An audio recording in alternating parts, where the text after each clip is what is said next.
Wherever you go, whatever you do, throw a little at it. Omax, Vest and Briefs.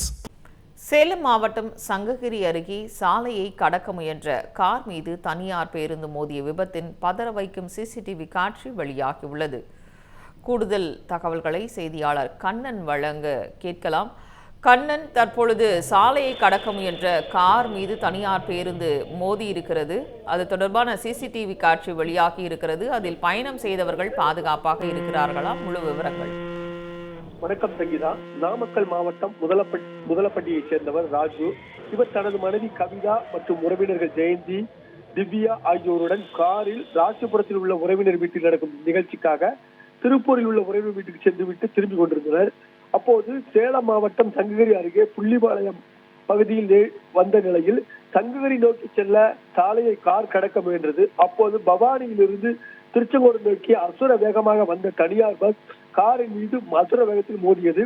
இந்த விபத்தில் car பலத்த சேதமடைந்தது. காரில் பயணம் செய்த ராஜு, கவிதா, ஜெயந்தி, திவ்யா ஆகிய 4 பேரும் படுகாயமடைந்தனர். அவர்களை அப்பகுதி மக்கள் மீட்டு அரசு மருத்துவமனைக்கு சிகிச்சைக்கு அனுப்பினர். அதாவது முதலில் சங்ககிரி அரசு மருத்துவமனையில் முதலுதவி சிகிச்சை அளிக்கப்பட்டு பின்னர் கோவையில் உள்ள தனியார் மருத்துவமனைக்கு அவர்களுக்கு அனுப்பி வைக்கப்பட்ட மேல் சிகிச்சை அவர்களுக்கு தொடர்ந்து வழங்கப்பட்டு வருகிறது. விபத்துக்குள்ளான வாகனங்கள் அப்புறப்படுத்தப்பட்டு போக்குவரத்து சீர் செய்யப்பட்டது. இந்த விபத்து குறித்து சங்ககிரி போலீசார் வழக்கு பதிவு செய்து விசாரணை நடத்தி வருகிறார். இந்நிலையில் தனியார் பஸ்ஸில் பொருத்தப்பட்டிருந்த சிசிடிவி கேமரா பதிவுகள் தற்போது வெளியாகியுள்ளது.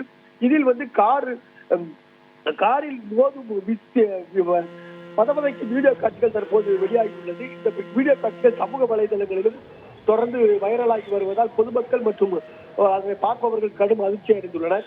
இந்த சம்பவம் தொடர்ந்து அந்த பகுதியில் நடப்பதால், அதாவது குறிப்பாக சங்ககிரியில் இருந்து திருச்செங்கோடு செல்லும் சாலையில் தொடர்ந்து விபத்துகள் ஆகியே வருகிறது. எனவே விபத்துகளை தடுப்பதற்கும் வாகனங்களை திருப்பி விடுதல் போன்ற நிகழ்ச்சிகளை மக்களுக்கு தெரியப்படுத்திய பின் வாகனங்களை ஒருவழிப்பாதையாக திருப்பி விடுதல் மற்றும் உள்ளிட்ட போக்குவரத்து மாற்றங்களை அரங்கேற்ற வேண்டும் என பயணிகள் மற்றும் வாகன ஓட்டிகள் கோரிக்கை விடுத்துள்ளனர். தொடர்ந்து சங்ககிரியில் இருந்து திருச்செங்கோடு செல்லும் சாலையில் விபத்துகள் தொடர்ந்து அரங்கேறுவது வாடிக்கையாக உள்ளதால் அதனை தடுக்க மாவட்ட நிர்வாகமும் போலீசாரும் நடவடிக்கை எடுக்க வேண்டும் என கோரிக்கை எழுந்துள்ளது. சங்கீதா, விவரங்களை வழங்கியமைக்கு நன்றி கண்ணன்.